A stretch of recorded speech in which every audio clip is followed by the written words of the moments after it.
ನಿಮ್ಮ ಹಳೆ ಒಡವೆನ ಅಧಿಕ ಬೆಲೆಗೆ ಮಾರಬೇಕೆ? ಅಟಿಕಾಗೆ ಕಾಲ್ ಮಾಡಿ 8880 ಅಟ್ಟಿಕಾ ಗೋಲ್ಡ್ ಕಂಪನಿ.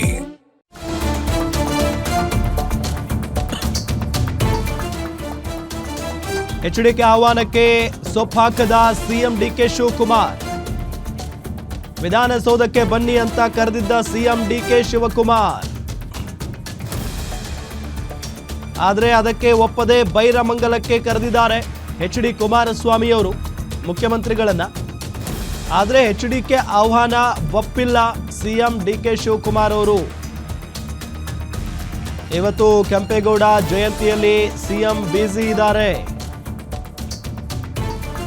ಕೆಂಪೇಗೌಡ ಜಯಂತಿ ಬಳಿಕ ಎಸ್.ಎಂ. ಕೃಷ್ಣ ದಶಪಥ ಕಾರ್ಯಕ್ರಮದಲ್ಲಿ ಭಾಗಿಯಾಗ್ತಾರೆ ಮುಖ್ಯಮಂತ್ರಿಗಳು.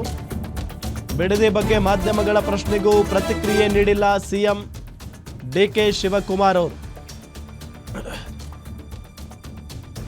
ಎಚ್.ಡಿ. ಕುಮಾರಸ್ವಾಮಿ ಅವರು ಬೈರಮಂಗಲದಲ್ಲಿದ್ದಾರೆ. ಬನ್ನಿ ಇಲ್ಲಿನ ಜನರ ಮುಂದೆನೆ ಚರ್ಚೆ ಮಾಡೋಣ. ಎಷ್ಟು ಜನ ಭೂಮಿ ಕೊಡೋದಕ್ಕೆ ರೆಡಿ ಇದ್ದಾರೆ, ಎಷ್ಟು ಜನ ರೆಡಿ ಇಲ್ಲ, ಎಲ್ಲದ್ರ ಬಗ್ಗೆ ಗೊತ್ತಾಗುತ್ತೆ. ಬನ್ನಿ ಎಲ್ಲ ವಿಚಾರಗಳ ಬಗ್ಗೆಯೂ ಕೂಡ ಚರ್ಚೆ ಮಾಡೋಣ ಅನ್ನೋ ನಿಟ್ಟಿನಲ್ಲಿ ಎಚ್.ಡಿ. ಕುಮಾರಸ್ವಾಮಿ ಅವರು ಮುಖ್ಯಮಂತ್ರಿಗಳಿಗೆ ಆಹ್ವಾನಿಸಿದ್ದಾರೆ. ಆದರೆ ಇವತ್ತು ಡಿ ಕೆ ಶಿವಕುಮಾರ್ ಅವರು ಕೆಂಪೇಗೌಡ ಜಯಂತಿಯ ಪ್ರಯುಕ್ತ ಅಲ್ಲಿ ಬ್ಯುಸಿ ಇದ್ದಾರೆ. ಕೆಂಪೇಗೌಡ ಜಯಂತಿ ಬಳಿಕ ಎಸ್.ಎಂ. ಕೃಷ್ಣ ದಶಪಥ ಕಾರ್ಯಕ್ರಮದಲ್ಲೂ ಕೂಡ ಭಾಗಿಯಾಗ್ತಾರೆ ಡಿ ಕೆ ಶಿವಕುಮಾರ್ ಅವರು. ಬಿಡದಿ ಬಗ್ಗೆ ಮಾಧ್ಯಮಗಳ ಪ್ರಶ್ನೆಗೂ ಕೂಡ ಪ್ರತಿಕ್ರಿಯೆ ಕೊಟ್ಟಿಲ್ಲ ಸಿಎಂ. ಸೊ ಆ ನಿಟ್ಟಿನಲ್ಲಿ ಇವತ್ತು ಅವರಲ್ಲಿ ಅಲ್ಲಿಗೆ ಹೋಗಲ್ಲ.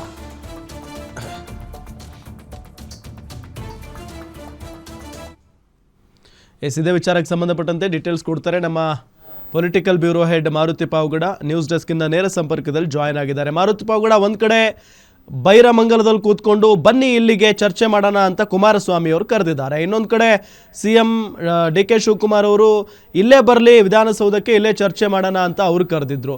ಸೊ ಈ ಚರ್ಚೆ ಯಾವತ್ತೂ ಆಗೋದೇ ಇಲ್ವಾ ಅಂತ, ಒಬ್ಬರೊಬ್ಬರು ಮುಖಾಮುಖಿ ಆಗಲ್ವಾ ಇವರು?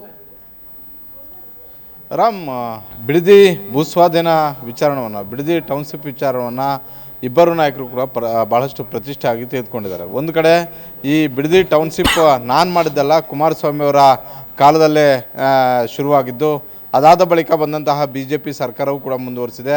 ಅದನ್ನು ನಾನು ಮತ್ತಷ್ಟು ಮುಂದಕ್ಕೆ ತೆಗೆದುಕೊಂಡು ಹೋಗುವಂಥ ಒಂದು ಕೆಲಸವನ್ನು ನಾನು ಮಾಡ್ತಿದ್ದೀನಿ ಅನ್ನುವಂಥದ್ದನ್ನು ಮುಖ್ಯಮಂತ್ರಿ ಡಿ ಕೆ ಶಿವಕುಮಾರ್ ಅವರು ಹೇಳ್ತಾ ಇರುವಂಥದ್ದು. ಮತ್ತೊಂದು ಕಡೆ ಹಿಂದೆ ಬಿಡದಿ ಟೌನ್ಶಿಪ್ ವಿಚಾರಕ್ಕೆ ಸಂಬಂಧಪಟ್ಟಂತೆ ಭೂಸ್ವಾಧೀನಕ್ಕೆ ಮುಂದಾಗಿದ್ದಂತಹ ಕುಮಾರಸ್ವಾಮಿ ಅವರು ಈಗ ಬೇರೆ ರೀತಿಯಾಗಿ ಇದನ್ನು ಈ ಸ್ವಾಧೀನ ಕೈಬಿಡಿ ಅನ್ನುವಂಥ ಒಂದು ಒತ್ತಾಯವನ್ನು ಕುಮಾರಸ್ವಾಮಿ ಅವರು ಮಾಡ್ತಾ ಇರುವಂಥದ್ದು. ಹೀಗಾಗಿ ಇದರಲ್ಲಿ ಒಂದಷ್ಟು ಕಾನೂನಾತ್ಮಕವಾದಂಥ ಒಂದು ತೊಡಕುಗಳು ಕೂಡ ಇದ್ದಾವೆ ಅನ್ನುವಂಥದ್ದನ್ನು ಪದೇ ಪದೇ ಕುಮಾರಸ್ವಾಮಿ ಅವರು ಹೇಳ್ತಾರೆ. ಜೊತೆಗೆ ನಾನು ಮಾಡಿದಂತಹ ಒಂದು ಸಂದರ್ಭಕ್ಕೂ ಈ ಸಂದರ್ಭಕ್ಕೂ ಭಾಳಷ್ಟು ಅಜಗಜಾಂತರ ವ್ಯತ್ಯಾಸಗಳು ಇದ್ದಾವೆ. ಕಳೆದ 20 ವರ್ಷಗಳಲ್ಲಿ ಬಿಡದಿಯ ಭೂಮಿಯ ಬೆಲೆಯ ವಿಚಾರದಲ್ಲಾಗಿರ್ಬೋದು, ಬಿಡದಿಯಲ್ಲಿ ಇರುವಂತಹ ಈಗಿನ ಭೂಮಿಯ ಫಲವತ್ತತೆ ಇರ್ಬೋದು, ಹಾಗೂ ಈಗ ಅಲ್ಲಿ ತೋಟಗಳು ಕೂಡ ಆಗಿರೋದ್ರಿಂದ ಆ ಭೂಮಿಯನ್ನು ಬಿಟ್ಟು ಬೇರೆ ಭೂಮಿಯನ್ನು ಸ್ವಾಧೀನಪಡಿಸ್ಕೊಳ್ಳಿ ಅನ್ನುವಂಥ ಒಂದು ತಗಾದೆಯನ್ನು, ಒಂದು ವಾದವನ್ನು ಮಾಜಿ ಮುಖ್ಯಮಂತ್ರಿ ಹಾಗೂ ಕೇಂದ್ರದ ಸಚಿವರಾದಂತಹ ಎಚ್.ಡಿ. ಕುಮಾರಸ್ವಾಮಿ ಅವರು ಹೇಳ್ತಾ ಇರುವಂಥದ್ದು. ಹೀಗಾಗಿ ಕಳೆದ ಒಂದು ವಾರದಿಂದಲೂ ಕೂಡ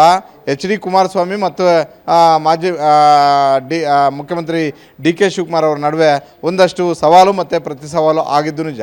ಕೊನೆಗೆ ಇವತ್ತು ಎಚ್.ಡಿ. ಕುಮಾರಸ್ವಾಮಿ ಅವರು ಬಹಿರಂಗ ಚರ್ಚೆಗೆ ಆಹ್ವಾನ ಮಾಡಿದರು. ಬಹಿರಂಗ ಚರ್ಚೆಗೆ ಬನ್ನಿ ಅನ್ನುವಂತಹ ಒಂದು ಸವಾಲನ್ನು ಹಾಕಿದರು.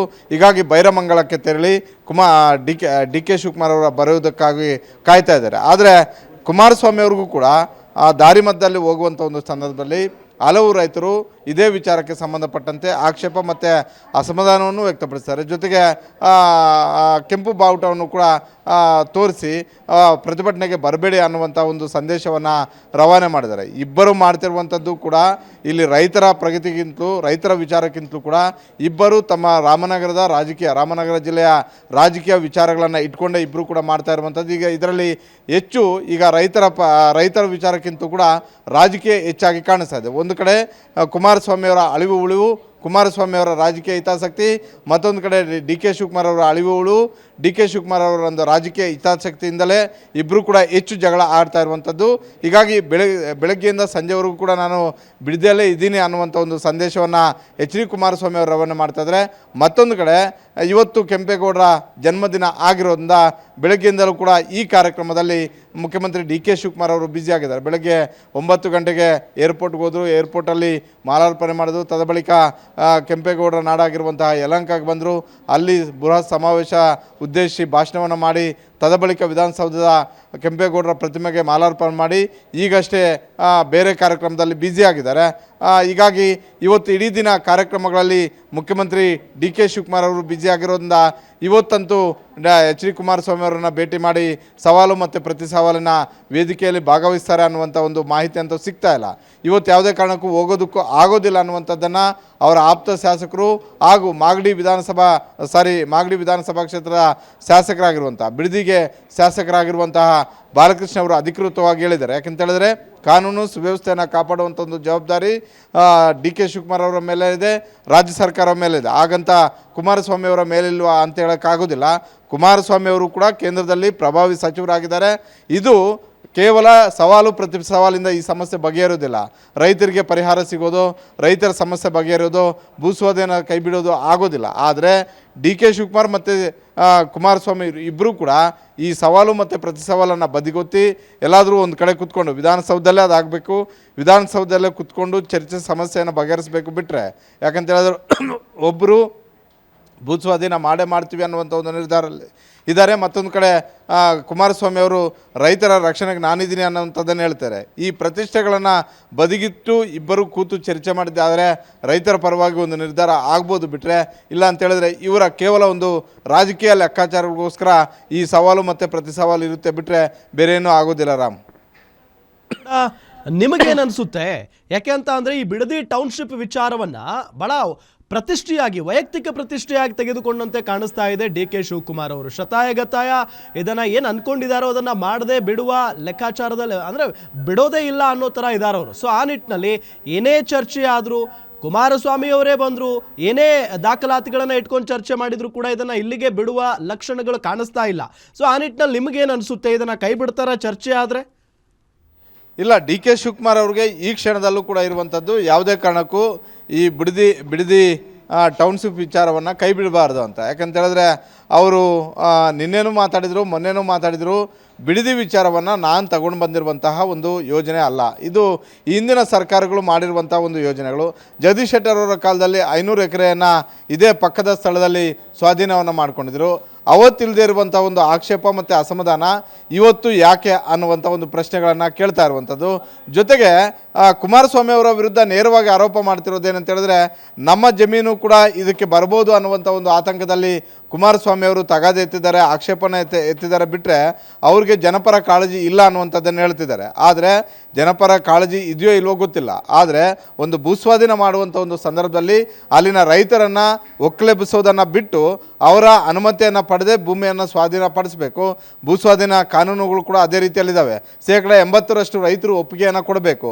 ಈಗ ಇರುವಂತಹ ರೈತರಲ್ಲಿ ಸರ್ಕಾರ ಹೇಳ್ತಿದೆ, ಡಿ ಕೆ ಶಿವಕುಮಾರ್ ಅವರು ಹೇಳ್ತಿದ್ದಾರೆ, ಮಾಗಡಿ ಬಾಲಕೃಷ್ಣ ಅವರು ಹೇಳ್ತಿದ್ದಾರೆ, 80%ಕ್ಕೂ ಅಧಿಕ ರೈತರು ಒಪ್ಕೊಂಡಿದ್ದಾರೆ.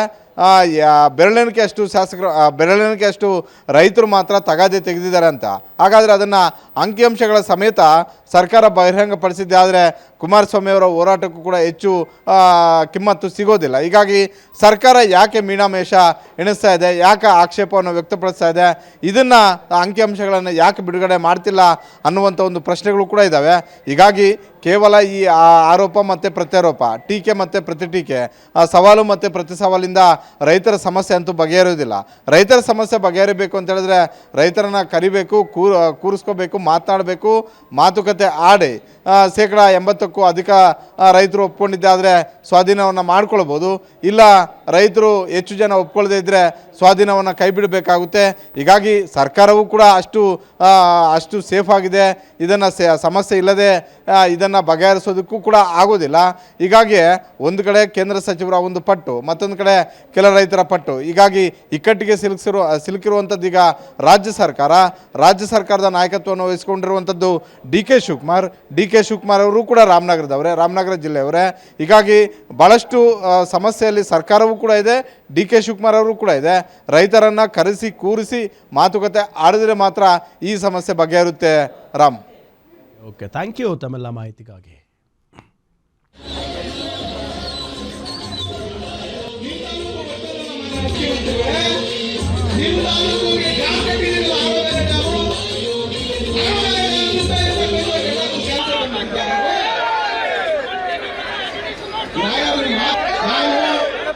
ಬಹಳಷ್ಟು ವಿಚಾರಗಳನ್ನ ನೀವು ತಿಳಿಸಿದ್ದೀರಿ. ಲಕ್ಷ್ಮೀರಾಮೇಗೌಡ